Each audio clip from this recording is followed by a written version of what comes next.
Hello friends, welcome to my channel Shagun Hindi कहानियाँ। आज की कहानी है जन्मदिन। जी जन्मदिन की बहुत बहुत शुभकामनाएं। आप इसी तरह हम सबके बीच हंसती रहें, खिलखिलाती रहे। ईश्वर बस यही प्रार्थना है। आप यह बताओ कि आज आपके लिए क्या भेज दूँ। आपका क्या खाने का मन कर रहा है? सबसे छोटी भाभी ने अपनी सबसे बड़ी ननंद से हंसते हुए पूछा। देखी, तुम्हें कैसे इतनी दूर रहकर भी ननंद की मन की बात पढ़ लेती हो। तुम्हारी यह बात सुनकर मेरा मन खुश हो गया। कंगनागत शुरू हो चुका। सुबह से ही मेरा इमरती खाने का मन कर रहा है। खैर छोड़ो, यह सब मिलता ही है। जब वहाँ आऊँगी तब अपनी खूब खातिरदारी करवाऊँगी। अभी पीछे से किसी का फ़ोन आ रहा है। मैं तुमसे बाद में बात करती हूँ।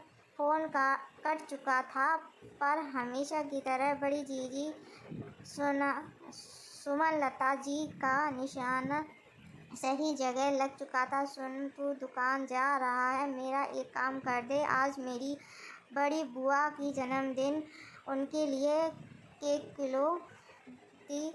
देवकी जी ने दुकान जा रहे अपने बेटे को पीछे से टोकते हुए कहा। क्या माँ, आप ही तो हमेशा पीछे से ही टोकने के लिए मना करती हो। और ये क्या नाटक लगा रखा है आपने? ऑर्डर चलाया। एक बुआ हो तो उनके घर भेज दो। पाँच बुआ हैं, एक यहाँ भेजो और दूसरी नहीं। आखिर कब तक ये चलता रहेगा? मुझे नहीं भेजना है तो मुझे बता दे, मैं तेरे पापा से बोलकर भिजवा दूँगी। इसीलिए बोला। देवकी जी बहुत गुस्से में थी। माँ, सब आपके सीधे होने का फ़ायदा उठाते हैं। एक ही जगह भेजो और दूसरी यहाँ नहीं, ये तो लड़ाई वाली बात होगी। बुरी आप बन जाएंगी और फिर आपसे बड़ी 3 जेठानियाँ भी हैं। क्या उन्हें बुरा नहीं लगेगा अगर उन्हें बिना बताए ये सब करें? याद है आखिरी बार भी मझली बुआ ने त्योहार से पहले ऐसे ही घेवर मंगवा लिया था। तब बड़ी ताई जी को कितना गुस्सा आया था। और देवकी जी के बीच हो रही बात बीच में संजीव, तुम बिल्कुल सही कह रही हो बहू। मुझे तो खुद जाने बिल्कुल साल हो चुके हैं तुम्हारी माँ को समझाते हुए।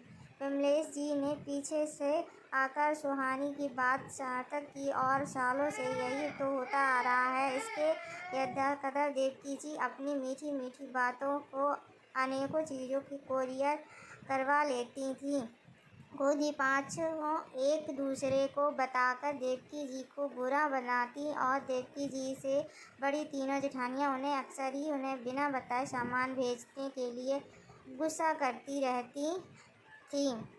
माँ, अच्छी बात है कि आप बुआ लोगों को इतना ध्यान रखती हो, इनकी हर इच्छाओं की पूर्ति भी करती हो। पर समय बदल गया है। और फिर पापा, आप बड़ी बुआ से कितने छोटे हैं, कैसे वो आपसे कुछ मांग सकती हैं? हमें जो भी उन्हें देना होगा वह हमारी मर्जी है। ये क्या हुआ भला? फ़ोन खटखटाया और ऑर्डर चला दिया। संजीव, आज आपने आपको रोका नहीं।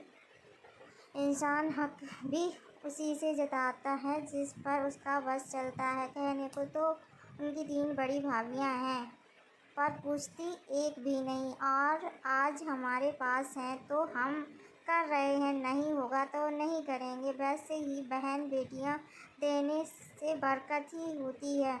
माँ, वो ज़माने गए, तब भी बहाने खूब चूस लेती थी नेग के नाम पर। तो तुम अपनी बुआ के लिए ऐसी बात कहोगे, सोच भी नहीं सकती थी। ऐसा बोलकर तुमने सिर्फ और सिर्फ मेरे संस्कारों पर उंगली उठाई है। खैर, ये तुम्हारी अपनी ज़िंदगी है, अपनी सोच है। अब तुम बड़े हो चुकी हो और अपना भला बुरा सोच समझ सकते हो। पर जब तक मैं ज़िंदा हूँ, जितना मुझसे बन पड़ेगा मैं करूँगी। देवकी जी ने अपनी बात कही और मंदिर में पूजा करने के लिए चढ़ गईं। 4 महीने बीते थे।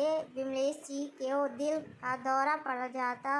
उन्हें जल्दी ही दिल्ली के एक बड़े हॉस्पिटल में भर्ती कराया। उनकी दूसरे नंबर की बहन और बहनोई उनके दोनों बेटे देवकी जी के संजीव को विमलेश जी के पास छोड़ सारी व्यवस्था कर देते हैं। डॉक्टर से बात करने, दवाई, टेस्टिंग और जानकारी वही लोग ले रहे थे। विमलेश जी की हार्ट अटैक की नली ब्लॉक हो चुकी थी। ओपन हार्ट सर्जरी करनी पड़ी। आप अभी 15 लाख रुपए जमा कर दीजिए। डॉक्टर ने परीक्षण के बाद संजीव से कहा। इतना सारा कैश, वो भी एक साथ। संजीव के तो पसीने ही छूट गए थे। सारा पैसा जमा हो गया। तुम्हें चिंता करने की कोई ज़रूरत नहीं है। चारों बुआओं ने पीछे संजीव के पास आकर कहा, भैया को कुछ नहीं हो सकता, सब ठीक हो जाएगा। भाभी, तुम्हें चिंता करने की कोई ज़रूरत नहीं है।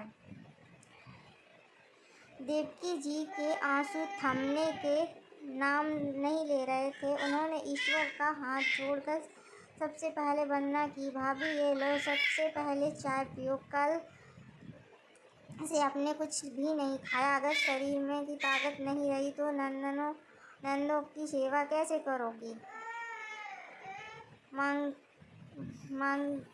गमगीन माहौल हल्का हो चुका था। कभी लोग ऑपरेशन में सफल होने की दुआ कर रहे थे, व्यस्त हो चुके थे, और ऑपरेशन भी सफल हुआ और विमलेश जी भी बिल्कुल सही हो गई। धन्यवाद।